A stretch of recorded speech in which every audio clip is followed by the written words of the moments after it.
This remains a very active investigation, and there's many questions you're going to ask that I'm not going to be able to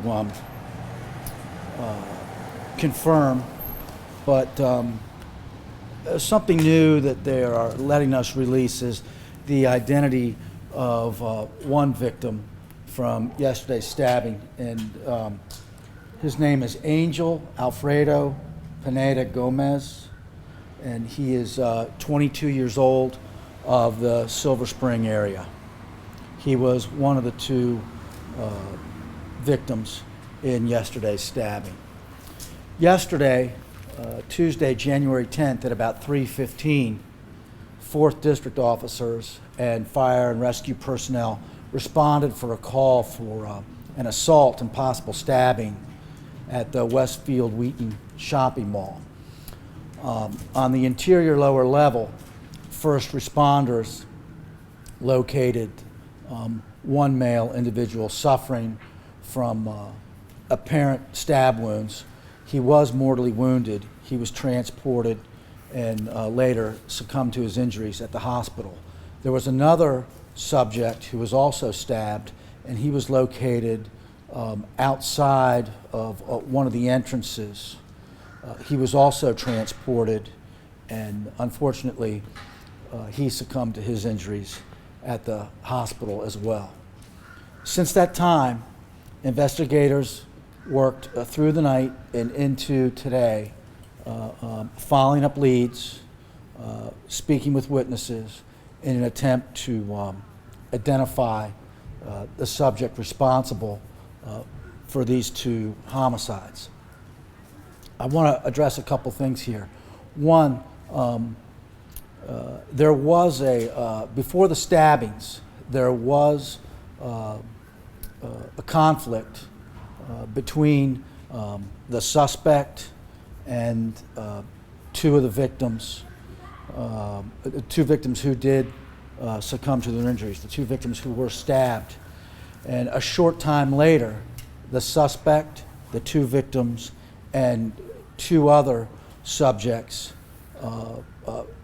basically met, maybe by happenstance, in the lower level of the mall area. And that's where the suspect was brandishing a knife, and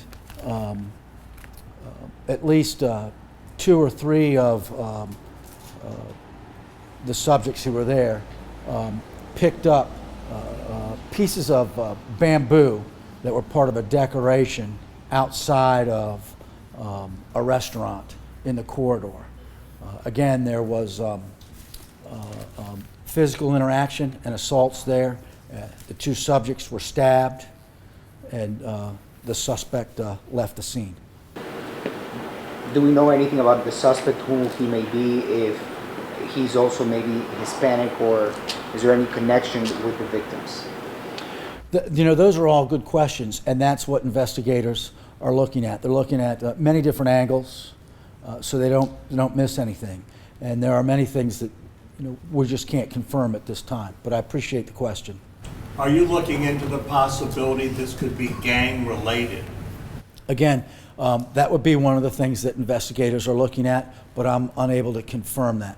Do you know what prompted this conflict between this man and the others involved? The motive remains in question, but that is one of the things that investigators are looking at. Heard reports about some concern about how long it took for the mall to get shut down, people to get out of the mall, and not just that immediate area, about an hour and a half or so. Have you been in contact with mall security on their protocol on that? No. Do you plan it? About what? About their protocol on getting people out in this kind of a situation. That's private property. I don't know, what their protocol may be. And if they want our advice, we'll certainly give it to them. I don't know that this thing happened at 3:15. I don't think they were trying to evacuate people at 4:45. We have reports that the mall was closed at 4:45. People were still in there until then. Well, you can speak with management about that. I don't speak for them. Have you increased patrols near the mall? Yes. Can you tell us more about that?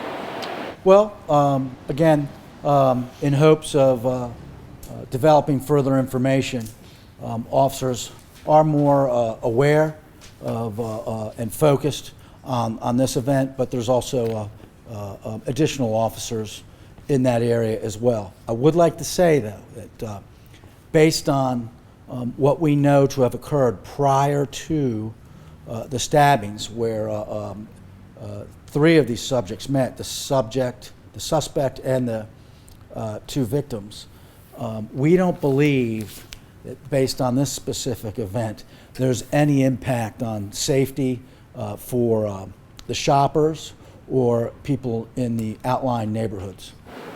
Did the suspect and the victims know each other prior to yesterday? Another good question, and that's something that investigators will be looking at. But at this point, I'm unable to confirm that. Was this conflict caught on security camera? Do you have video? I don't know if I'm able to confirm that at this time. Have you made any progress in trying to identify the suspect? I think there has been, but what that progress is may be germane to this case, so it's sensitive to the integrity of this case. So I just want the public to know that these investigators haven't stopped working, and I believe that this is a closable case. Soon? I don't know what your definition of soon is, but I'll just leave it at that. Can you tell us a little bit more about the victim that you revealed? Can you tell us the name again and where they're from and what else we may know about the victim? Just that name, and he was, from the information we have, he was residing in the Silver Spring area. He was 22 years old. And do we know the age at least of the other victims, or do we know anything? That isn't something that I can confirm right now. And can you tell us a little bit more about the bamboo? Who picked up the bamboo? Was it the suspect or the victims to defend themselves? The suspect was armed with a knife. The other subjects picked up the pieces of the bamboo decoration outside of a restaurant. They tried to defend themselves with it? I'm not going to use the word defend. They had it in their hands.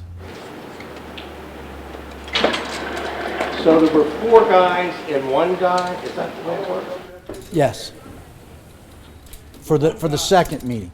It started with 2 guys and 1 guy, Yes. and then that broke up. Yes. And then it ended up with 4 guys and 1 guy. Yes. 4 guys have bamboo, 1 guy has a knife. I don't know if all 4 of them had bamboo. Some of them. And 1 guy has a knife. Yes. One more question. All right, thank you very much.